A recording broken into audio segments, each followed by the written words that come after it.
1장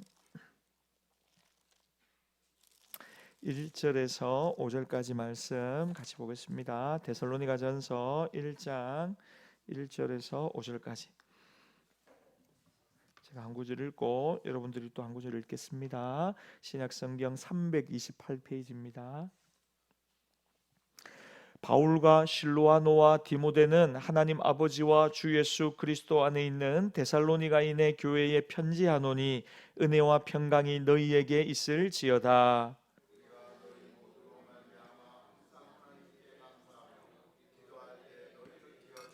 너희의 믿음의 역사와 사랑의 수고와 우리 주 예수 그리스도에 대한 소망의 인내를 우리 하나님 아버지 앞에서 끊임없이 기억함이니.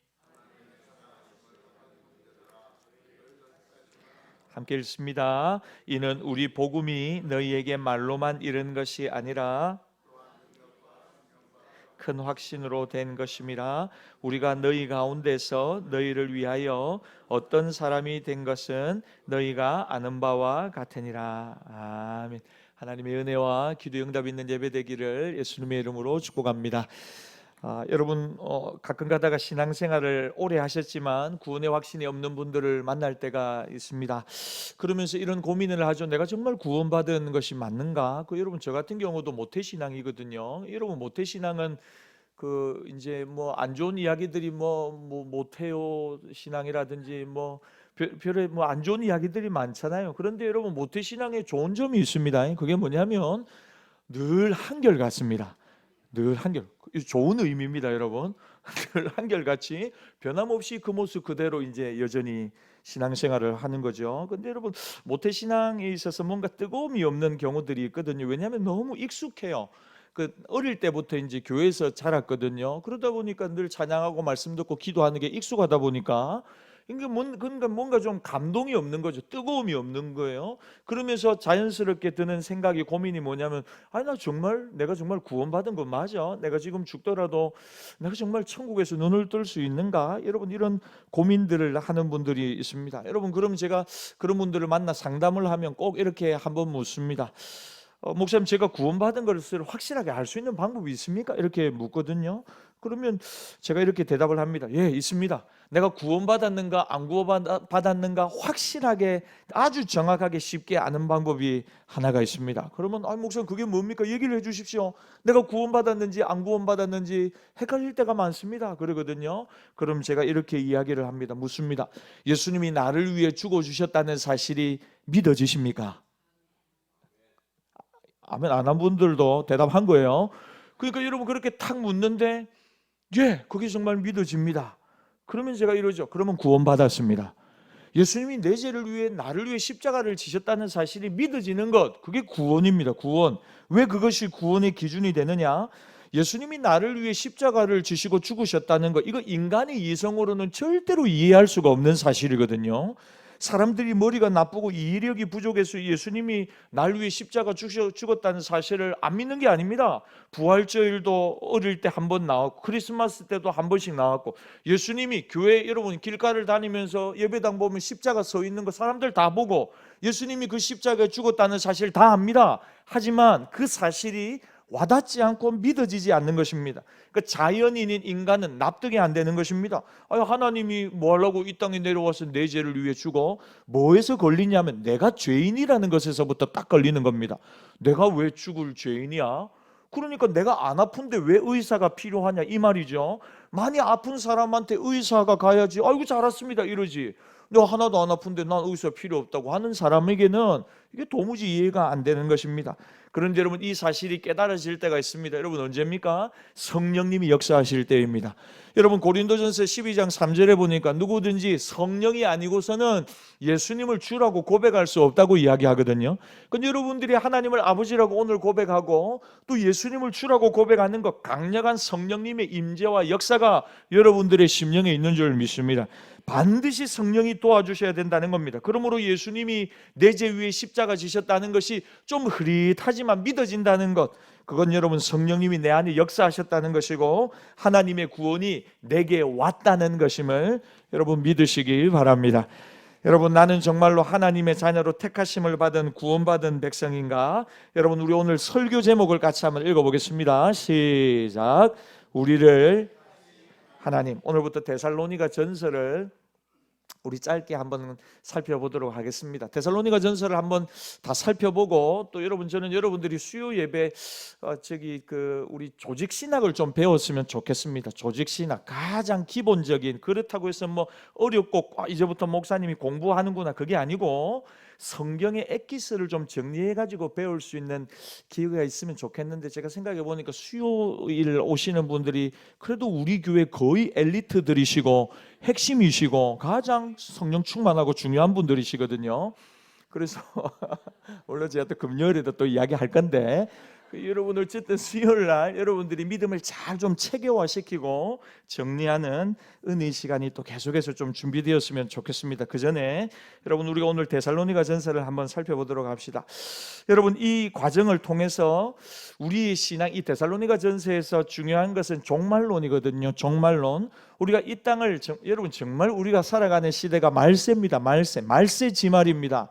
주님 오실 날이 정말로 가깝습니다. 성경에서 이야기하는 말세에 일어날 대부분의 일들이 정말로 지금 가까이 일어나고 있습니다. 곳곳에 지진과 기근과 곳곳에 적 그리스도들이 일어나고 수많은 이단들이 일어나면서 돈을 하나님보다 더 사랑하고 자긍하고 분노하고 미워하고 쉽게 교만하고 사랑하지 않고 절제하지 않고 성경이 이야기하고 있는 말세에 일어나는 일들이 거의 대부분 여러분, 저는 바라기는 우리가 살아 생전에 주님 오시기를 소망합니다. 정말 그렇습니다. 주님 오실 날이 정말입니다. 정말 우리 주님이 마지막 손잡이를 잡고 문을 여시기 직전이 때라고 저는 정말 그렇게 생각을 합니다. 여러분, 이 말세를 살아가는 우리에게 이 땅을 살아가지만 두 다리를 이 땅에 들이지만 하나님 나라를 향한 시선을 잃어버리지 않고 종말론적인 신앙으로 어떻게 하면 살아갈 수 있을까? 여러분, 오늘 우리가 살펴볼 데살로니가 전서에 해답이 있습니다. 데살로니가서는 사도 바울이 데살로니가에 있는 교회에 보낸 편지입니다. 여러분, 이게 우리 열린 교회처럼 한 개 교회에 보낸 편지가 아니고 데살로니가 지역에 흩어져 있는 교회들에게 보낸 편지입니다. 그러니까 편지를 받은 교회가 다 읽고 옆에 교회 또 보내어서 회람하고 또 회람하겠죠. 먼저 좀 정리를 하고 들어가 보십시다. 데살로니가 교회는 누가 언제 얼마 만에 세워진 교회냐 하는 것인데, 사도행전 16장에 보니까 사도 바울이 2차 전도 여행을 갑니다. 여러분, 바울이 원래 이때 아시아로 가서 복음을 전하려고 했습니다. 그런데 성령께서 아시아로 가는 것을 막는 것을 느낍니다. 왜냐하면 복음이 너무 잘 전해지고 부흥이 일어나는데 사람의 심리가 거기에서 사역을 하고 싶잖아요. 그런데 하나님이 자꾸만 거기 말고 마게도냐로 인도하시는 것을 깨닫습니다. 어느 날 밤에 환상 중에 마게도냐 사람들이 와서 뭐라고 하냐면 건너와서 좀 우리를 도와달라고 이야기를 합니다. 그래서 바울이 하나님이 나를 마게도냐로, 유럽으로 부르시는구나 하고는 인정하면서 그리로 진행을 합니다. 여러분, 첫걸음이 어디냐면 맨 처음 발 디딘 곳이 빌립보 지역입니다. 빌립보에서 복음을 전하게 됩니다. 여러분, 사도행전 16장을 한번 생각해 보세요. 복음을 전하는데 특별히 귀신 들린 여종 하나가 있는데 점을 아주 잘 치는 겁니다. 점을 잘 치니까 이 돈을 또 많이 벌게 해주죠, 그 주인들에게. 그런데 바울을 쫓아다니면서 뭐라고 하냐면 하나님이 보낸 거룩한 사람들이라고 하면서 귀신 들린 여종이 자꾸 이야기를 하고 귀찮게 하는 겁니다. 그래서 사도 바울이 나사렛 예수 이름으로 명하노니 악한 귀신아 떠나가라 하니까 그 여종 안에 있던 더러운 귀신이 순식간에 떠나가 버립니다. 회복이 됩니다. 그러고 나니까 이 여종의 주인들이 수입을 얻어야 되는데, 무당인데 점을 잘 치는데 이 여종이 그 다음부터 신기가 싹 사라져 버린 겁니다. 그래서 그 일을 빌미로 해가지고 사도 바울과 전도팀들을 고소하고 고발합니다. 얼마나 두들겨 맞고 감옥에 갇혔는지 모릅니다. 그런데 그 감옥에서 사도 바울과 실라가 밤중쯤 되어 눈을 떠서 하나님을 찬양하고 감사하며 기도하는데 옥토가 흔들리고 지진이 나면서 착고가 풀리고 그러면서 감옥문이 활짝 열리는 것입니다. 여러분, 그런데 거기서 도망가지 않고 사도 바울이 그 간수를 복음을 전하죠. 유명한 사도행전 16장 31절에 주 예수를 믿으라, 그리하면 너와 내 집이 구원을 받으리라 하고는 그 집, 그 가족들, 온 친척들이 그 밤에 다 거리로 와가지고 어떻게 해요? 예수 이름으로 세례를 받고 그 사람들이 다 예수를 믿으면서 시작된 교회가 무슨 교회라고요? 빌립보 교회라는 것입니다. 여러분, 제가 이렇게 말을 많이 하는데 여러분도 한 번씩 말을 해주시면 안 되겠습니까? 되겠죠? 안 힘들면 좀 해주세요. 입에 뭐가 좀 있다든지 아니면 이러지 않으면. 여러분, 그래서 세워진 교회가 어떤 교회라고요? 빌립보 교회입니다. 그리고는 두 번째로 이제 유럽에서 간 지역이 어디냐면 오늘 우리가 살펴볼 데살로니가 지역입니다. 사도행전 17장에 보면 이 배경이 잘 설명되어 있습니다. 데살로니가 교회는 바울이 2차 전도 여행 때 이제 직접 세운 교회입니다. 그런데 바울이 얼마 동안 데살로니가 지역에 있어서 교회를 세웠냐면 3주입니다. 3주 21일 동안만 머뭅니다. 왜? 이 바울을 잡아가지고 죽이겠다고 달라드는 많은 핍박자들이 있는 겁니다. 그러니까 바울이 한 지역에 오래 도저히 머물 수가 없는 것입니다. 3주간 있다가 떠나게 됩니다. 복음을 전합니다. 예수 믿는 사람들을 많이 세워두고 떠나는데 걱정이 한가득입니다. 왜냐하면 3주 동안 한 사람 한 사람 세워가지고 말씀 전하고 복음을 전하고 구역을 만들고 소그룹을 했는데, 근데 이 사람들이 자기가 떠나면 이거 제대로 신앙생활을 할 수 있겠는가 하고 고민이 많은 것입니다. 그 짧은 시간 위에서 들은 말씀도 잠시밖에 없는데 신앙의 뿌리, 믿음의 뿌리를 내릴 수 있을까 하는 고민이 사도 바울에게 생긴 것입니다. 또 하나는 뭐냐면 바울이 이 일을 기점으로 해가지고 바울은 순회 전도를 많이 했거든요. 그러니까 돌아다니면서 복음을 전하는데 내가 한 지역에서 얼마간의 시간을 정해가지고 복음을 전해야 되는가 바울이 고민을 하는 겁니다. 이게 뭔가 스탠다드가 필요한데 내가 한 지역에서 어디서는 3주일, 어디서는 6개월, 이게 뭔가 안 맞잖아요. 그러니까 뭔가 한 지역에서 복음을 전하고 교회를 세울 때 얼마 동안 머물면서 전도를 해야 될까에 대한 고민이 생겼습니다. 너무 짧게 있으면 복음이 뿌리 내리기 어렵고 너무 한 지역에 오래 있으면 다른 지역에 갈 수가 없는 것입니다. 그런데 여러분, 그 속에서 누가 세워졌냐면 디모데가 와서 데살로니가 교회가 믿음을 지키고 핍박과 환란이 있었지만 잘 성장하고 있다는 이야기를 전해주는 것입니다. 그래서 바울의 고민이 순식간에 해결이 됩니다. 선교 역사상 가장 짧은 시간 3주일 동안 전도해서 세워진 교회가 핍박 중에도 믿음을 잘 지키고 있다는 이 고마운 말을 듣고 이 데살로니가 교회에 편지를 보내야 되겠다. 사도 바울이 결심을 하고 보낸 편지가 데살로니가서입니다. 두 번째 특징은 뭐냐면 데살로니가서는 사도 바울의 첫 번째 서신서입니다. 첫 번째입니다. 신약 성경 27권 중에 바울의 서신이 13권입니다. 그런데 여러분, 13권의 서신서 중에 가장 먼저 쓰여진 편지가 바로 데살로니가 전서입니다. 그러니까 이 편지를 쓸 때는 사실 사도 바울은 성경으로 쓴 게 아니고 편지로 교회에다가 보낸 겁니다. 그러니까 이 편지가 앞으로 어떤 영향력을 가지고 파워를 가지게 될지 전혀 알지 못하는 겁니다. 그런데 이렇게 데살로니가 전서 편지를 보내고 났는데 받은 성도들과 교회가 이 편지를 받으면서 은혜를 받고 성령의 역사가 나타나고 믿음이 자라나고 교회의 문제가 해결되고 그 다음부터 사도 바울이 이게 정말 효과가 있는 것이구나 하고는 각 교회에 이제 편지를, 서신서를 보내기 시작합니다. 그래서 이 13권이라는 서신서를 남기게 된 단초가 이 데살로니가 전서가 됩니다. 세 번째로 이 데살로니가 전서가 신학적으로 중요한 이유는 제가 앞서 말씀드렸던 것처럼 예수님의 재림을 가장 집중적이고 구체적으로 우리에게 다루고 설명해주고 있기 때문입니다. 여러분, 그 당시에 성도들은 예수님의 재림을 아주 긴박한 사건으로 생각하고 있었습니다. 왜냐하면 여러분, 그 당시에는 이 예수님의 제자들이 지금 살아있을 때잖아요.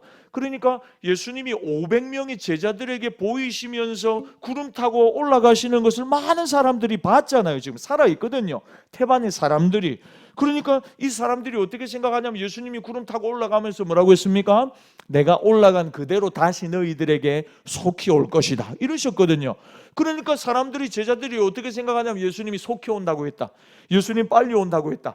여러분, 예를 들어서 여러분, 누가 여러분들 곁을 떠나면서 내가 빨리 갔다 올게 했는데 여러분, 그 얼마쯤으로 생각을 하시겠어요? 빨리 갔다 온다고 했으면 아무리 늦어도 일주일 안에는 안 오겠나? 일주일, 아니 좋습니다. 이분이 어떨지 모르니까 한 달은 생각을 하자. 내가 빨리 올게 했는데 여러분, 아무리 길게 잡아도 한 1년 안에는 안 오시겠어요? 아무리 길게 잡아도 여러분 10년 안에는 안 오시겠습니까? 그러니까 여러분, 이 당시에 성도들은 어떤 마음을 가지고 신앙생활을 하냐면 예수님 속히 온다, 예수님이 빨리 온다고 했다. 그러니까 여러분, 정말로 우리가 찬송가 그 가사처럼 이 해저무는 석양에 붉어지는 하늘만 보면 하늘에서 막 천둥이 치고 번개가 치고 하늘빛이 이상하게 한 번씩 기후가 변화될 때가 있잖아요. 그럼 가슴이 두근두근 거리지 않았겠어요? 왜? 예수님이 다시 오시지 않을까? 구름 타고 올라갔는데 구름이 잔뜩 낀 날, 뭐 하늘이 우중충하면서도 뭔가가 일어날 것 같은 그런 날 있잖아요. 그런 날에는 뭔가 예수님이 정말 오늘 오시는 거 아니야? 이런 마음을 먹고 있었다니까요. 그런데 여러분, 이런 마음이 좋은 것도 있지만 문제가 있습니다. 왜냐하면 일을 안 하는 겁니다. 일을. 왜냐하면 열심히 일하다가 아이고 예수님 오실 때 다 됐는데 우리가 엄한 데가 있으면 안 된다. 우리 교회 모여 있어야 된다. 우리 엉뚱한 짓 하지 말고 우리 말씀 듣고 기도하고 그냥 계속해서 릴레이로 우리 그냥 막 찬양하고 예배 드리고만 있자. 일이 다 무슨 소용이냐. 예수님 속해 온다고 했는데 그거 안 될 말이다. 어디서 저기 몇 년 계약으로 해가지고 뭐 좀 사업을 하자고 이야기를 하는데 성도들을 보고 뭐라고 하냐면 안 된다. 뭐 하루 이틀은 일할지 몰라도 오래 일하는 건 안 된다. 왜 안 되는데? 그러면 예수님 다시 오신다. 예수님 언제 오실 줄 알고 내가 그 먼 지역으로 가 있는 그건 안 되니까 그거는 안 된다. 여러분, 그런 종말론에 대하여 잘못 이해하는 분들이, 그래서 굉장히 게으르고 나태한 삶을 신앙생활을 하는 분들이 많이 있었다는 것입니다. 여러분, 그러니까 예수님이 다시 오신다는 말씀을 바라보며 주님의 재림을 갈망합니다. 그런데 여러분, 이런 재림에 대한 갈망이 부정적인 방향으로도 뻗쳐 나가더라는 거죠. 그러니까 여러분, 예수님의 재림이 여러분 아직도 예수님의 재림이 이루어지지 않잖아요. 여러분, 왜 예수님이 재림이 이처럼 기다려지는 걸까요? 왜냐하면 우리에게 계속해서 시간을 주는 것입니다. 어떤 시간요? 구원받을 시간. 나는 마지막 사람도 내 백성으로 지옥 가지 않고 천국으로 하나님 자녀로 돌아오기를 원하는 하나님의 마음을 우리가 이해해야 합니다. 그러니까 여러분, 우리가 재림을 기다리는 한편 우리가 이 땅에서 어떤 신앙을 가지고 살아가야 하는 것이 가장 하나님이 기뻐하는 올바른 신앙인가? 여러분, 그 목적으로 데살로니가가 기록되었습니다. 여러분, 우리 먼저 말씀을 한번 살펴봅시다. 먼저 본문으로 들어가면 인사가 나옵니다. 인사가, 우리 1절 말씀 같이 한번 읽겠습니다. 시작. 바울과 실로아노와 디모데는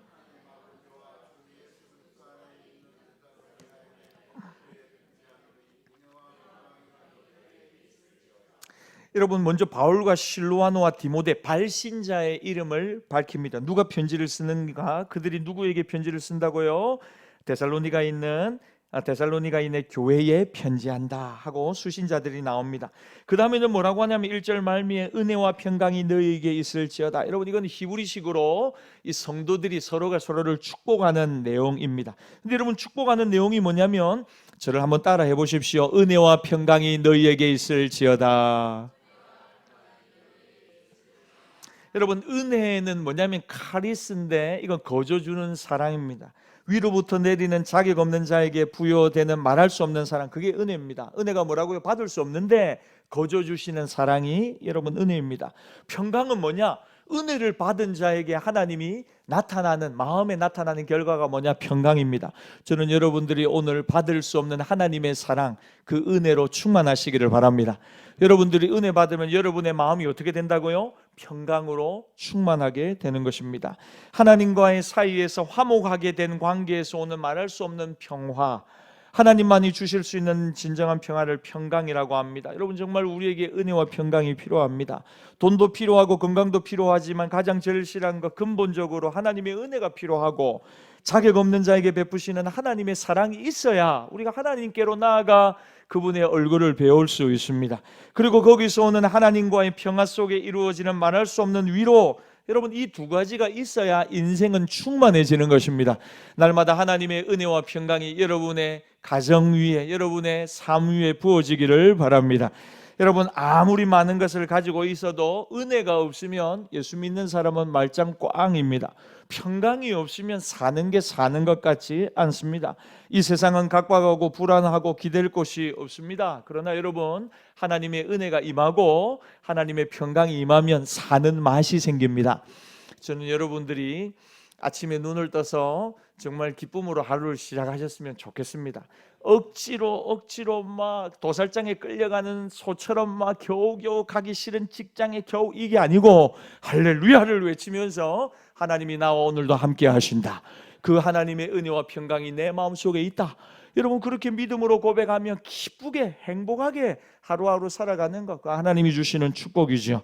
여러분 반대로 아무리 어렵고 힘들어도 이 은혜와 평강이 넘치면 여러분 넉넉히 이기고 승리하게 됩니다. 사도 바울은 정말로 영적인 눈으로 인생의 필요를 보았습니다. 그것은 바로 은혜와 평강입니다. 그래서 오늘 데살로니가 교회에 핍박당하는 이 교회에 하나님의 은혜와 평강이 있을지어다 하고 축복하며 인사하며 시작을 하는 것입니다. 인사를 끝내고 바울이 2절에서 이야기합니다. 같이 읽겠습니다. 시작. 우리가 너희 모두로 말미암아 기도할 때 너희를 기억함. 여러분 먼저 감사하며 기도한답니다. 여러분 이게 바울의 삶의 패턴인데요, 인사를 끝나고 난 뒤에 맨 먼저 뭐라고 하냐면 아유 고맙습니다, 감사한다는 말부터 합니다. 할 말이 많습니다. 급한 말이 아무리 많습니다. 그러나 고마운 마음을 가지고 감사하는 것이 먼저라는 겁니다. 반대로 생각하면 분한 마음, 급한 마음으로 아무리 말을 한들 소통될 수 없다는 것이, 여러분 왜냐하면 사람들은 다 자기 중심으로 생각을 하거든요. 그래서 편견을 가지기 쉽습니다. 근데 여러분 상대방을 향해서 감사하는 마음을 가지게 되면 사실을 균형적으로 바라볼 수 있는 안목이 생깁니다. 그래서 그 다음부터는 말이 술술술술 풀리고 서로의 마음이 소통하게 되어 있습니다. 그 여러분들이 어떤 사람하고 대화를 나누기 위해서는 먼저 뭘 먼저 하라고요? 저를 한번 따라 하십시오. 고맙습니다. 고마운 걸 먼저 생각을 하십시오. 그 사람을 생각하면서 야 이분이 참 고마운 분이다, 내게 참 고마운, 여러분들에게 그런 분들이 있습니까? 생각하면 참 고마운 분들이 있으세요? 여러분 한 번씩 진짜 생각을 해보세요. 고마운 분이, 목사님 저는 생각해보니까 고마운 분이 별로 없습니다. 이 꼴 뭐냐면 소통이 안 되는 겁니다. 관계가 막 닫혀 있는 겁니다. 단절이 일어나고 있는 겁니다. 근데 여러분들이 누군가를 생각하면 이분도 고맙고 이분도 고맙고 이분도 고맙고, 근데 여러분 저는 오늘 목사로서 지금 설교한 여러분들 몇 면을 한 분 한 분 보니까 다 고맙습니다. 정말로 여러분 다 한 분 한 분이 정말로 다 고맙고 감사하고 귀하십니다. 여러분 오늘 이렇게 예배 온 것만도 너무 고맙고 감사하고 귀하십니다.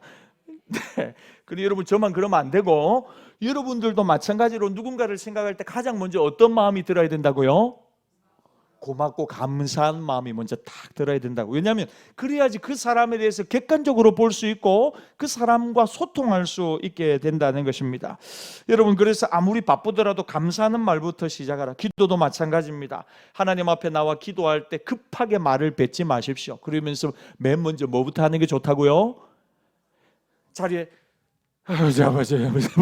한숨 쉬시는데 앉으면서 그냥 갑자기 뭐라고 하라고요? 하나님 감사합니다. 그러면서 여러분 감사로 시동을 거십시오. 새벽에 나오든 오늘 예배에 나오든지 간에 먼저 눈 감고 하나님 감사합니다. 이것도 감사하고 이것도 감사하고, 더 감사한 거 오늘 예배 드릴 수 있는 거 감사합니다. 제가 엉뚱한 곳에 앉아 있을 수도 있지만 하나님 오늘 예배 자리에 나와 예배 드리는 것 내 인생 최고의 시간이 되게 하옵소서. 그러면서 여러분 이 자리에 나와서 하나님 앞에 감사를 한번 고백해 보십시오. 여러분 그럴 때 내 삶이 제대로 보이고 감사로 제사를 드리는 자가 나를 영화롭게 하나니 그 행위를 옳게 하는 자에게 하나님의 구원을 보이겠다 했어요. 그러니까 여러분 감사가 있는 사람은요 얼굴 표정이 막 살아납니다. 살아나요. 감정이 정서가 살아나요. 근데 감사가 없는 사람은 모든 것이 밋밋합니다. 감사할 게 하나도 없어요. 여러분 오늘 예배 드리는데 또 감사할 게 하나도 없는 분이 있죠. 당연해. 모든 게 다 당연해. 여러분 하나님 볼 때는 교만한 인생이죠. 왜냐면 하나님이 다 주셨는데요. 다 주셨는데 감사할 줄 모르는 거예요. 다 내가 한 건데 뭐가 감사할 게 있어. 내가 일하고 내가 공부하고 내가 다 해가지고 다 이룬 건데 하나님 볼 땐 교만한 인생이죠. 그러면요 감사가 사라져버리고, 감사가 사라져버리면 하나님의 은혜가 그에게 임할 수가 없는 것입니다. 감사한 다음에 필요한 것을 간구하는 것입니다. 여러분 우리는 달라고는 잘하는데 주신 것에 대한 감사가 좀 적습니다. 특별히 여러분 5월 가정의 달이기도 하지만 많은 분들에게 우리가 감사를 표현하는 많은 날들이 있습니다. 여러분 이 5월 한 달 감사를 회복할 수 있는 은혜가 있기를 바랍니다. 그런데 2절을 잘 보시면 진정한 감사가 뭔지 그 특징이 나옵니다. 바울이 뭐라고 하냐면 2절을 한 번 더 보십시오. 우리가 너희 모두로 말미암아 이렇게 이야기합니다. 당신들 때문에 감사하다는 것인데 항상 감사하다는 것입니다. 여러분 항상은 언제나 어떤 상황 가운데 하는 감사가 진짜 감사라는 거죠. 여러분 2절을 요즘 말로 하면 이렇습니다. 언제나 어떤 경우에도 나는 당신 때문에 늘 감사합니다. 당신 앞에서도 그리고 하나님 앞에서도 늘 감사합니다. 여러분, 이런 감사를 서로가 서로에게 주고받으며 살 수 있기를 바랍니다. 이제 3절에서 본론으로 들어갑니다. 바울이 기독교의 가장 중요한 핵심 가치 세 가지를 설명하고 정의를 내립니다. 우리 3절 말씀 같이 한번 읽겠습니다. 시작. 너희의 믿음의 역사와 사랑의 수고와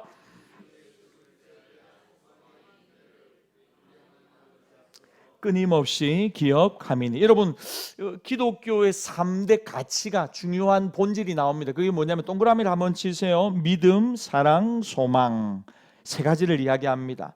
여러분, 그리고 또 그 정의가 뭐냐? 살아있는 믿음은 뭐고, 사랑은 뭐고, 진정한 소망은 무엇인가? 우리가 정말로 붙잡고 깨달아야 될 세 가지를 설명을 합니다. 여러분, 3절을 한 번 더 보세요. 첫째는 믿음의 역사입니다. 한번 따라 하십시오. 믿음의 역사. 여러분, 이건 한 구절로 표현했는데 다른 말로 하면 믿음이 있다면 역사가 나타나게 되어 있다는 거죠. 여러분, 믿음에는 오늘도 커다란 역사가 일어나는 줄 믿습니다. 믿음에서 나오는 구체적인 행동을 말하는 것입니다. 믿음에는 그 믿음에 기초한 행동이 반드시 따라오고 나오게 되어 있다. 여러분, 우리는 흔히 믿음이냐 행위냐 이런 말 하지만 사실 믿음과 행위는 분리된 것이 아닙니다. 진정으로 믿는다면 행하게 되어 있는 것입니다. 믿는 만큼만 행하게 되어 있습니다. 뒤집어 말하면 행하는 것을 보면 뭘 믿는가를 알 수가 있는 것입니다. 여러분, 코로나로 어려운 때지만 하나님은 하나님에게 놀라운 부흥의 역사와 기적과 역사를 치유를 지금도 일으키고 있는 줄 믿습니다. 제가 새벽 기도 때 어젠가요? 제가 이런 이야기를 드렸는데, 제가 화요일 날 이제 우리 목사님들하고 공부하는 모임에 소모임에 잠깐 가서 이야기를 나누는데, 저기 그 금정구에 가면 순복음 교회가 있는데 그 순복음 교회 목사님이 하는 이야기를 듣고 너무 큰 도전을 받았어요. 그게 뭐 우리로 말하면 금유철학 같은 집회를 하시는데, 집회 중에 하나님이 병자를 고치시고 막 귀신들이 쫓겨나가고 막 그 순복음 교단은 굉장히 은사 중심이고 뜨겁게 예배하고 그러거든요. 근데 그 실제로 그런 일들이 막 일어난다는 거예요. 요즘도 막 일어난다는 거예요. 그러면서 이제 우리 주로 앉아 있는 목사님들은 거의 고신 측 내지는 이제 우리 뭐 합동이라든지 이런 우리 정통 개혁파 목사님들인데, 근데 이제 순복음 목사님 딱 한 분이 계시거든요. 근데 목사님이 강의를 하면서 뭐라고 하냐면, 얼마 전에도 자기들이 이렇게 집회를 하고, 우리로 말하는 금요철학 같이 집회를 하고 막 이렇게 하시는데, 이제 장로님 중에 한 분이 이렇게 14가지 질병이 있는데 그날 기도를 받고 그 다음 주에 병원에 가서 진료를 받아보니까 자기가 가지고 있던 14가지 병 중에 12가지가 깨끗하게 고침을 받았대요.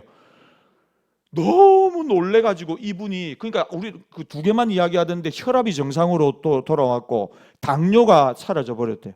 기적 아닙니까 여러분? 이건 못 고치는 거잖아요. 근데 14개 중에 12가지 질병을 하나님이 깨끗하게 고쳐주셨대요.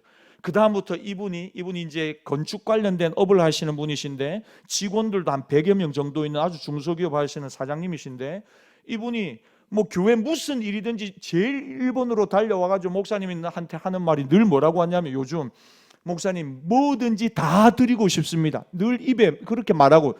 여러분, 우리가 진심이 아니겠지만 저를 한번 따라 해보십시오. 하나님 뭐든지 다 드리고 싶습니다. 어색하죠? 그런 말 해본 적 없죠? 근데 이분이 늘 그런데 하나님 뭐든지 다 드리고 싶습니다. 두 번째는 자기 밑에 있는 직원들을 그렇게 전도한대요. 덜덜덜 볶으면서 예수 믿으라고 막. 그래가지고 자기 주변에 있는 비서실에 있는 직원이 가장 먼저 등록하고 교회를 나오고, 어떻게 나오게 됐냐니까, 안 나오고는 못 살겠다고. 그리고는 교회 나와가지고 예수님을 믿게 됐다는 거예요.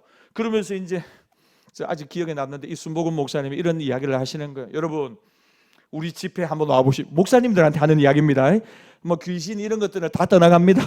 방은 그냥 받습니다. 암호 환자들도 우리 집회 오면 많은 경우 고침받습니다. 이런 이야기를 딱 하시는데, 제가 속으로 이거 우리도 해야 되는데 할렐루야. 제가 그런 생각이 나더라니까. 아니, 순복음 교회에서만 그게 되고 우리는 뭐 안 되고, 그하고 우리하고 다른 거는 딱 하는데, 그거는 방언 기도를 많이 하더라고요. 방언 기도. 그지 되게 근데 좀 충격받는 게 있어요. 그게 뭐냐면, 우리 이제 공부 모임이거든요. 목사님들 스터디 모임인데 보통 공부 모임 조용조용하게 하거든요. 책 펴가지고 뭐 이야기하고 서로 토론하고. 근데 제가 이제 도착을 해가지고 들어가는데 앞에 목사님이 막 주의 보혈 능력이 있다면서 막 강대상을 치면서 뜨겁게 막 찬양을 인도하고 계신 거예요. 제가 들어가자마자 이거 내가 자리를 잘못 찾아왔나 하는 생각을 하니까 다들 와 계신데 분위기가 완전 아닌 거예요. 다른 거예요. 그래가지고 제가 딱 앉아가지고 다른 목사님들 얼굴 보니까 전부 다 웃으시면서 막 이렇게 하고 계시더라고요. 이런 걸 해본 적이 잘 없는 거예요. 우리가 뭐 손 드는 것도 좀 어색한 한국에 막 박수를 치고, 그 목사님들 한 10여 명 모여 있는데 기도원 분위기 같이 막 이렇게 하는 거예요. 우리 공부하러 모였는데. 그 다음에 1시간 공부하고 난 뒤에 목사님이 오늘 우리 순복음 교회 오셨으니까 주여 한번 부르짖고 통성으로 기도하겠습니다. 아니 공부하는데 주여 한번 부르짖고 통성으로 기도하자고 하시니까 또 그것도 좀 어색한 거예요. 한 번도 안 그랬거든요. 지금까지 한 2년 동안 저희가 공부를 했는데, 그래서 제 마음속에 야 이거 정말 좋구나, 정말 좋구나. 우리가 뭘 하더라도 뜨겁게 찬양하고 뜨겁게 기도할 때 성령의 역사가 나타난 줄 믿습니다. 그거는 순복음이니까 역사가 일어나고, 인삼 뿌리 먹고, 우리는 고신이니까 무시 뿌리 먹고, 여러분 그렇습니까? 천만의 말씀이죠. 여러분 하나님을 예배하고 찬양하고 전심으로 갈망하고 사모하는 자에게 오늘도 성령님의 역사하는 줄 믿습니다. 코로나 시절에도 3분의 2 이상을 교회에 흩어져서 모여서 늘 집회를 했다는 거예요. 늘 못 모이는 상황. 그러다 너무 시끄러워가지고 막 신고가 막 들어오고, 그래도 뭐 유튜브 한다고 해가지고 본당에 아무도 없어. 근데 교회 각 방마다 다 들어가 있는 거예요. 흩어져가지고. 그래가지고 3분의 2 이상을 코로나 시절에도 기도했다니. 코로나 시절에 교회가 얼마나 부흥을 했는지요. 사송 저기 신도시 지역에 큰 종교부지 700평 넘는 땅을 사고 교회가 부흥을 하고, 부산 전역에 전도팀이 100명 있답니다. 100명이. 그 매일마다 나가가지고 복음을 전하는데, 그걸 이제 어떻게 이렇게 하시는지, 목사님 교회 오신 지 4년밖에 안 되시대요. 제가 이야기를 들으면서 너무 큰 도전이 되는 거예요. 이 목사님 찬양을 정말 잘, 영감 있게 잘 하시더라고요. 그러면서 어떻게 하면 교회가 그렇게 영적으로 바뀔 수가 있느냐, 뭐라고 하시냐면 예배가 성령의 기름 부으심이 있는 다이나믹한 은혜가 있어야 된다는 거죠. 그래서 제가 얼마나 사모가 되고 기대가 되는지요. 여러분 오늘도 하나님의 성령은 역사하고 계신 줄 믿습니다. 근데 여러분 꼭 기억하십시오. 믿는 자 안에서 역사하십니다. 믿는 자 안에서. 교회가 크면 뭐합니까? 성령의 역사가 없는데 아무 여러분 상관이 없는 겁니다. 10명 20명 모이는 개척교회 상가교회라 하더라도 성령의 뜨거운 임재와 역사와 기적이 일어나는 교회, 여러분 그런 교회 가고 싶습니까? 1000명 2000명이 있는, 10,000명이 있는데도 성령의 역사 없이 잠잠한 데를 다니고 싶습니까? 여러분 말할 것도 없죠. 숫자가 무슨 상관입니까? 하나님과 나하고 신앙은 1대1인데요 여러분 저는 우리 열린교회 그렇게 성령의 역사가 뜨겁게 일어나는 살아있는 교회가 될 수 있기를 바랍니다. 그러니까 여러분 믿음의 역사가 일어나야 하는 것입니다. 하나님 앞에 우리의 믿음을 속일 수가 없습니다. 왜? 행함으로 믿음이 나타나기 때문입니다. 야고보서 2장 22절에 보니까 믿음이 그의 행함과 함께 일하고, 잘 들어보십시오. 행함으로 믿음이 온전케 되었느니라. 여러분 믿음이 그의 행함과 함께 일하고, 그러니까 여러분들이 믿음이 있다고 하고 아무 일도 안 하고 팔짱 끼고 뒤로 물러나 있는 거, 그건 믿음 없는 일이라요. 여러분들이 행함으로 열심히 하나님 나라를 위하여 수고하고 애쓰고 땀을 흘릴 때 그 안에서 믿음이 온전케 되는 역사가 일어난다는 것이. 여러분 제가 그 목요일날 전도 특공대 하면서 이런 생각을 하는데요, 전도에 대한 열정이 없는 분들이 있죠. 전도 특공대 한번 나와보세요. 나와가지고 막 나눠주고 뭐라도 하고 이것도 하고 저것도 하다 보면 어떤 마음이 생기느냐? 영혼을 향한 믿음이 우리 안에 일어나기 시작하는 것입니다. 다음 세대 어린 아이들이 매일마다 오늘도 많이 와가지고 막 교회에서 막 이리저리 놀고 하는데, 그 아이들을 매일마다 보고 이야기를 나누고 복음을 제시하다가 마음에 어린 영혼들을 향한 구령의 열정이 일어나는 줄 믿습니다. 가만히 있으면 아무런 일도 일어나지 않는다는 것입니다. 믿음과 행위가 같이 가는 것. 기도를 믿음의 행위라고 할 때 믿는 자는 기도하러 나오고 안 믿는 자는 기도하러 안 나오는 겁니다. 기도하러 나왔다는 말은 무슨 말입니까? 내가 기도하면 하나님 오늘 내 기도 들어주시고 응답하시고 역사하신다는 것을 확실히 믿는다는 것입니다. 여러분 병든 자들에게 손을 얹고 기도하는 믿음의 공동체가 되기를 바랍니다. 첫 번째, 믿음에는 역사가 일어난다. 바울이 오늘 이 이야기를 하는 겁니다. 두 번째, 사랑인데 사랑의 수고와 이야기합니다. 사랑의 수고와. 그러니까 여러분 사랑에는 수고가 따라오는 것입니다. 정말 사랑하면 그 사랑하는 것을 위해 수고하게 되어 있다는 것입니다. 이것이 사랑이 가지는 능력입니다. 저는 뭐 그 임영웅이라고 하는 가수를 잘 모릅니다. 뭐 히트곡도 잘 모르고. 그런데 정말로 임영웅이라고 하는 가수가 우리나라에서 정말로 인기 있는 가수죠. 여러분 중에도 혹시 그 임영웅 씨의 팬이 있는지 모르겠습니다. 임영웅 씨의 팬 그룹 이름이 뭔지 아십니까? 예, 아시는군요. 영웅시대라고. 영웅시대. 영웅시대라고 있습니다. 그런데 이분들이 보통 분들이 아닙니다. 영웅시대가 임영웅씨의 생일날 뭘 하는지 압니까? 전국으로 흩어져 가지고 뭐 어디 고아원이라든지 이런 데를 가가지고 봉사활동을 하고 기부를 합니다. 그것도 몇백만 원, 몇천만 원씩을 합니다. 영웅시대가. 여러분 왜 그런 줄 압니까? 임영웅씨가 오늘 태어난 날이라는 겁니다. 그래가지고 임영웅씨의 이름을 높이기 위해서 영웅시대가 이름도 얼마나 잘 지었는지 몰라요. 얼마나 좋은 일을 하는지 모릅니다. 이름을 막 하고 기부를 막 하는데 누구 이름으로 한다고요? 임영웅씨 이름으로 합니다. 영웅시대가. 그러니까 우리 허영웅 이제 목사님 되셨는데 생각이 나네요. 여러분 그러면서 어떻게 해요? 이 임영웅씨의 이름을 막 드러내는 것입니다. 제가 그거 보면서 야 대단하다. 뭐 반찬 봉사도 하고 어려운 가정 찾아가가지고 이런 봉사 저런 봉사를 막 합니다. 여러분 그 수고와 섬김에는 누구를 향한 사랑이 있습니까? 임영웅이를 향한 사랑이 있는 것입니다. 여러분 그러니까 수고하는 것이 힘들지가 않습니다. 좋은 일도 하고 내가 좋아하는 가수한테 이름도 높여드리고 여러분 사랑은 정말 수고가 따라가게 되어 있습니다. 내가 정말 당신을 죽도록 사랑합니다. 그렇게 말하지만 수고는 하나도 안 한다. 그럼 여러분 그 사랑은 가짜라는 거죠. 우리가 아이들 사랑합니다. 자녀들. 그래서 수고하고 헌신하는 겁니다. 눈에 넣어도 아깝지 않은 아이들에게 이것도 주고 저것도 줍니다. 낭비 아닙니다. 사랑의 결과고 사랑의 모습이고 사랑의 열매입니다. 진정한 사랑에는 수고가 따라오는 것입니다. 그 사랑하는 사람을 위해 수고하고 그걸 수고라고 생각하지 않고 오히려 기뻐하고 감사하고 영광으로 알고 그렇게 사는 것입니다. 임영웅을 좋아하는 그 영웅시대 특별히 아주머니들이, 아저씨는 한 명도 없더라고요. 전부 다 보니까 아주머니들이더라고요. 그래가지고 수고하는데 오히려 기뻐하고 감사하고 영광으로 알고 그렇게 살아갑니다. 사랑의 수고를 기뻐하는 사람, 구약 성경에 보면 대표적인 인물로 야곱이 나옵니다. 창세기 29장 20절에 보니까 야곱이 라헬을 위하여 7년 동안 라반을 섬겼으나 그를 사랑하는 까닭에 7년을 며칠같이 여겼더라. 그러니까 한마디로 말하면 결혼을 빙자해가지고 외삼촌 라반의 딸 라헬을 달라고 하니까 7년간 일하면 내가 줄게, 둘째 딸을 줄게 해가지고 열심히 일하는 겁니다. 그런데 여러분 우리가 잘 알다시피 결혼 사기당하지요. 그래가지고 둘째 딸을 원했는데 첫째 딸이 들어가 있어요. 첫날 밤에. 어떻게 된 일이네 나한테 이렇게 할 수 있느냐니까 우리 지방의 동네의 풍습은 그런 거 아니다. 첫째가 먼저 가요, 둘째가 간다. 이제 둘째 진짜 줄 테니까 7년 더 일해라. 이래가지고 14년을 혼인을 빙자해가지고 노동력을 착취를 당합니다. 그런데 여러분 창세기 29장 20절에 보니까 야곱이 라헬을 위하여 7년 동안 라반을 섬겼지만 그를 사랑하는 까닭에 7년을 며칠같이 여겼더라. 여러분 저는 여러분들이 교회 직분자로 봉사하고 수고하는 것 몇 년이나 섬기셨습니까? 주일학교 선생님 우리 5월 달에도 이제 수고한 선생님들 격려하는데 한 20년 섬긴 이런 분들 계시잖아요. 그런데 여러분 인터뷰 하거든 대답을 잘 하십시오. 목사님 마치 며칠간 섬긴 것 같습니다. 이렇게 해야 맞다는 거죠. 아이고 목사님 힘들어 죽는 줄 알았습니다. 어떻게 그렇게 시간이 안 가는지. 나 이제 힘도 다 떨어지고 나 이제 못하려면 그만하랍니다. 그래서는 안 된다는 거죠. 왜냐하면 사랑하기 때문에 이것도 새롭고 저것도 새롭고 이것도 새롭고 저것도 새롭고. 우리 여러분 아이들이 자라는 거 보면서 참 아쉽지요. 아이들이 커가는 거 참 아쉽죠. 전 참 요즘 그런 마음 많이 드는데 안 컸으면 좋겠다. 근데 자꾸 빨리 크니까요 아까워요. 그런데 아이들을 위해서 수고하고 우리가 섬겼던 것 그게 여러분 어떻습니까? 내가 좀 더 그럴 수 있는 시간이 있었으면 참 좋았을 텐데 아쉬운 마음이 드는 것입니다. 아깝지 않습니다. 수고롭지도 않습니다. 원망하지도 않습니다. 내 청춘을 돌려 이런 이야기도 하지 않습니다.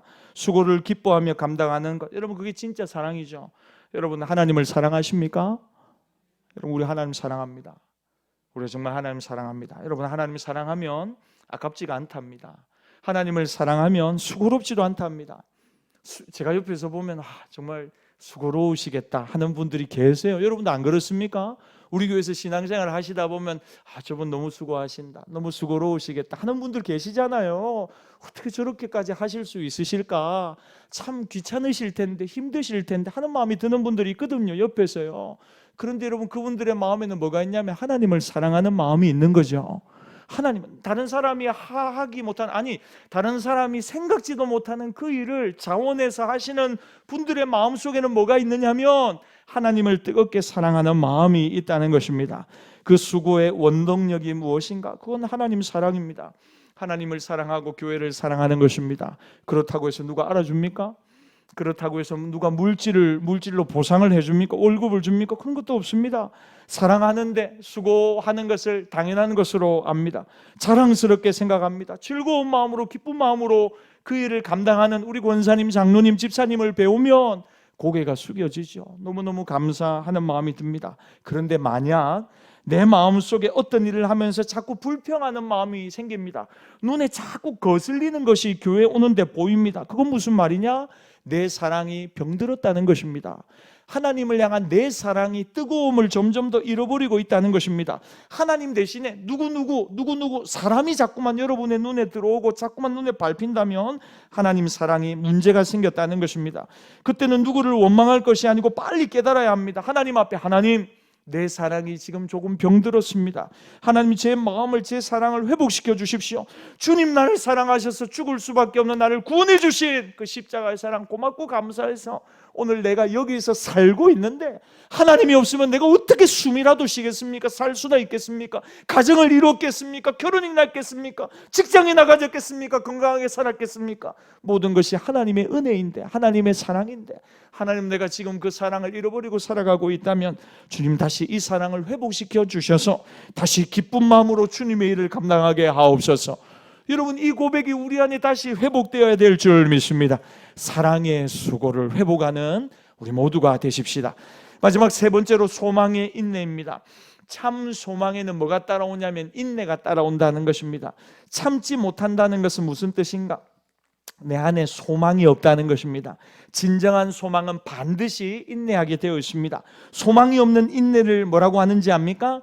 성경에 보니까 이를 가는 것이라고 합니다. 이를 가는 것, 두고 보자 하는 거죠. 근데 소망이 있으면 어떻게 되느냐? 즐거이 참을 수가, 견딜 수가 있습니다. 저는 아이들을 10달 임신한 우리 자매님들을 보면 참 무겁겠다는 생각을 합니다. 남자분들은 좀채 잘 이해하지 못하는 여성분들의 아픔과 힘듦과 또 어려운 시간들, 수고로운 시간들입니다. 그런데 여러분, 우리 임신하신 우리 분들을 보면 수고로움의 얼굴보다도 여러분, 불행한 얼굴이 절대로 아닙니다. 밝습니다. 감사합니다. 소망이 있습니다. 그리고 10달 동안 참습니다. 이유가 무엇입니까? 새 생명에 대한 소망이 그의 마음속에 가득하기 때문입니다. 그래서 얼마든지 불편함과 어려움을 인내할 수 있는 것입니다. 여러분, 이게 신앙의 성격을 규정하는 것입니다. 믿음이 먼저 들어옵니다. 하나님을 믿습니다. 하나님을 사랑하게 됩니다. 믿으면 사랑하게 되어 있습니다. 하나님을 사랑하면 하나님의 말씀에 소망을 두게 되어 있습니다. 그러면서 믿음의 역사가 일어나고 사랑의 수고를 감당하고 소망 중에 인내하는 인격적인 믿음으로 점점 더 성숙하고 성장해 가는 줄 믿습니다. 잘 못 참는 사람을 두고 뭐라고 합니까? 어린아이라고 이야기합니다. 아이들 잘 못 참습니다. 그래서 뭔가 조금만 어려운 일이 있으면 못하겠다고 울기도 하고 막 그러죠. 근데 여러분, 우리가 성숙한다는 의미는 뭐냐면 어렵고 힘들더라도 그 자리에서 버티고 인내하고 끝까지 열매를 맺는 것까지 버티고 견디고 열매의 자리까지 나아가는 것입니다. 소망 중에 인내하는 믿음의 인격으로 점점 더 우리가 성장하고 성숙해 가는 것입니다. 그래서 여러분, 정리하자면 이 믿음과 소망과 사랑은 기독교의 핵심 가치라는 거죠. 데살로니가 성도들은 믿음이 있었기 때문에 핍박을 이겨냈습니다. 그리고 예수님 사랑했기 때문에 얼마든지 주님을 위해 수고했습니다. 재림의 소망이 분명했기 때문에 고통을 견뎌낼 수 있었습니다. 그러면서 사도 바울이 오늘 데살로니가 교회에 해주고 싶은 말은 이것입니다. 당신들의 믿음과 사랑과 소망은 진짜입니다. 이 이야기를 하고 싶은 겁니다. 3주 만에 세워진 그 교회, 여전히 이방인의 지역에서 핍박받고 있는 교회에게 이 이야기를 해주고 싶은 겁니다. 여러분들 안에 믿음의 역사가 있다는 것을 내가 압니다. 여러분들 안에 사랑의 수고가 있다는 것에 대하여 감사합니다. 그리고 여러분들 안에 우리 주 예수 그리스도에 대한 소망의 인내가 있다는 것 너무너무 감사함으로 하나님을 찬양합니다. 당신 안에 있던 이것들이 진짜라는 것입니다. 그래서 바울이 이야기하는 거죠. 내가 3주밖에 전도하고 세운 교회인데 여러분 안에 믿음의 역사, 소망이 있네, 사랑의 수고가 가득한 것, 이건 정말 하나님의 구원의 은혜가 임한 것입니다. 하나님이 여러분들을 부르시고 택하셨기 때문에 여러분들 안에 믿음, 소망, 사랑의 역사가 있는 것입니다. 그것을 볼 때 여러분들은 정말 택함 받은 하나님의 백성입니다. 이 이야기, 이 확신을 지금 주고 있는 것입니다. 말씀을 정리하겠습니다. 여러분, 우리의 믿음 가운데 역사가 나타나기를 바랍니다. 수고를 기뻐하는 사랑이 회복되기를 바랍니다. 얼마든지 환난이 오라, 핍박이 오라, 어려움이 오라, 얼마든지 인내할 수 있는 소망이 우리 안에 다시 한번 견고히 세워짐으로 날마다 하나님의 백성답게 살아가는 믿음의 종들이 다 되시기를 예수님의 이름으로 축복합니다. 주시는 말씀을 가지고 이 시간 함께 기도하며 나갑시다. 하나님 아버지, 우리 안에 이 믿음, 소망, 사랑이 넘쳐나게 하옵소서. 믿음의 역사입니다. 믿음의 역사. 하나님, 믿음의 역사가 나타나게 하옵소서. 두 번째, 사랑의 수고입니다. 사랑한다면 다시 우리 주님을 위하여 수고의 자리로 나갈 수 있죠. 세 번째, 소망의 인내를 가지고 하나님 날마다 택한 하나님의 백성으로 살아가게 하여 주시옵소서. 우리 주신 말씀 가지고 우리 주여 한번 부르짖고 우리 간절히 함께 기도하며 나갑시다. 주여, 하나님 아버지 감사합니다. 하나님, 우리 안에 이 믿음의 역사가 일어나게 하옵소서. 사랑의 역사가 일어나게 하옵소서. 하나님, 소망의 인내가 일어나게 하옵소서. 할렐루야, 할렐루야. 믿음의 역사가 일어나는 교회 공동체 되게 하시고 사랑의 수고를 감당하게 하여 주시고 소망의 인내를 감당하는 우리 모두가 되게 하여 주시고 하나님, 주여,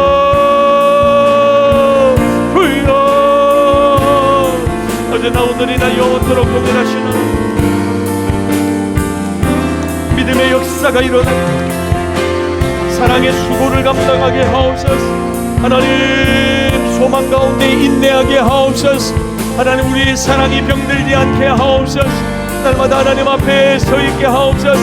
주여, 주여,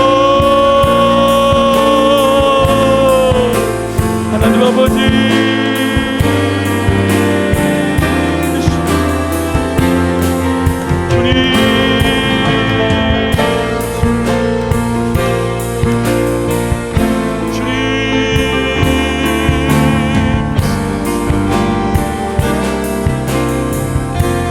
더 기도하겠습니다. 여러분, 우리 지난주 행복 나눔 축제를 했습니다. 하나님, 새 가족들이 많이 왔습니다. 이분들이 우리 교회에 잘 정착될 수 있도록 기도합시다. 여러분, 영혼을 위해서 기도합시다. 하나님 가장 기뻐하는 것 복음을 전하는 것이고 죽어가던 영혼이 예수님 만나서 새로운 삶을 천국 백성으로 살아가는 하나님 가장 기뻐하시는 일입니다.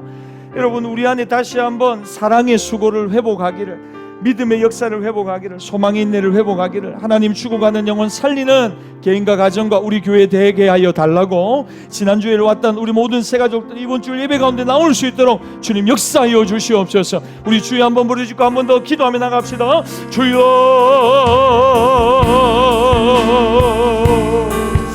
하나님 아버지, 우리를 불러주시고 택하신 주님 찬양합니다. 감사합니다.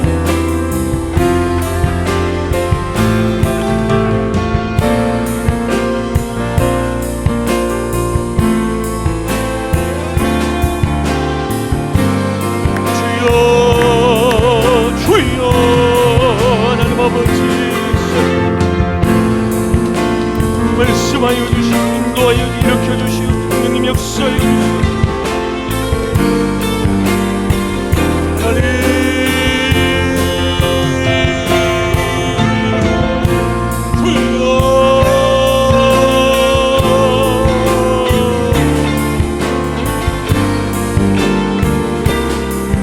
우리 한번 고백합시다. 예수 사랑합니다. 예수 사랑합니다. 사랑합니다. 온 마음 다하여 오신 주님 한 분만 믿습니다. 우리 한 번 더 예수 사랑합니다. 예수 사랑합니다. 사랑합니다. 온 마음 다하여 오신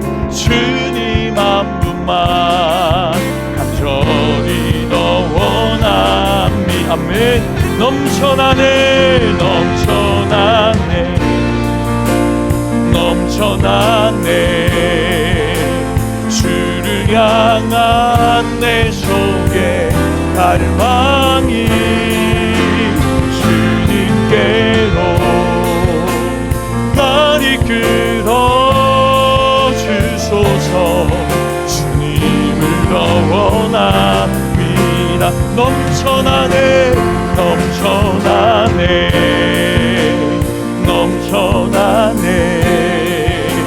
주를 갈망이 주님께로 날 이끌어 주소서. 주님을 더 원하니. 우리 마지막으로 넘쳐나네 넘쳐나네 넘쳐나네. 아멘. 주를 향한 내 속에 갈망이 주님께로 날 이끌어 주소서. 주님을 원합니다.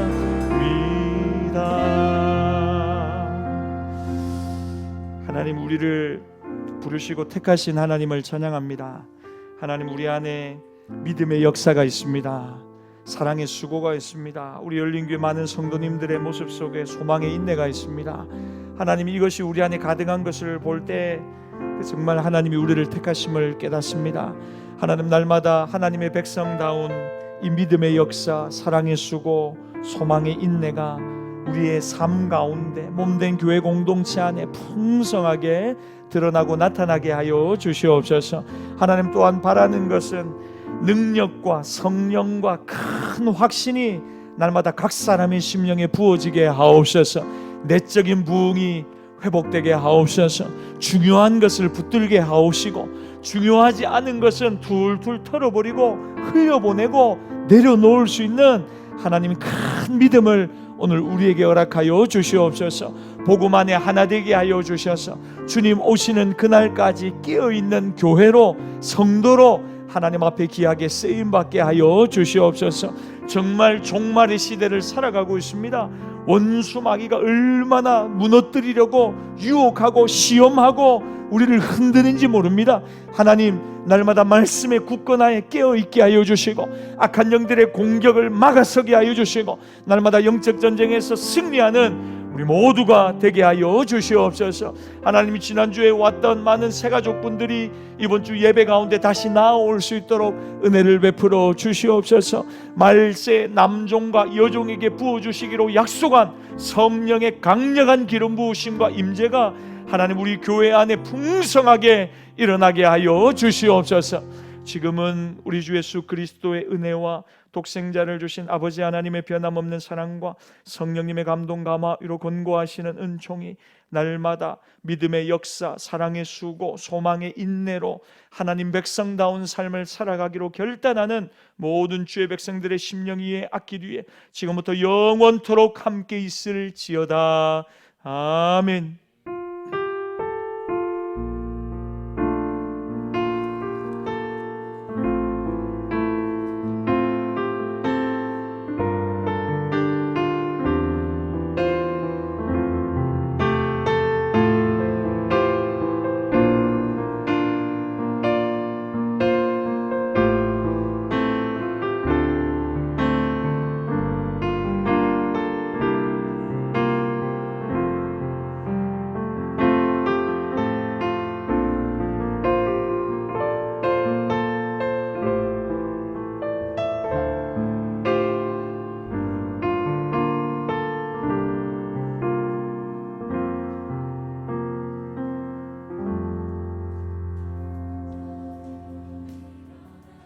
주께서 보내시니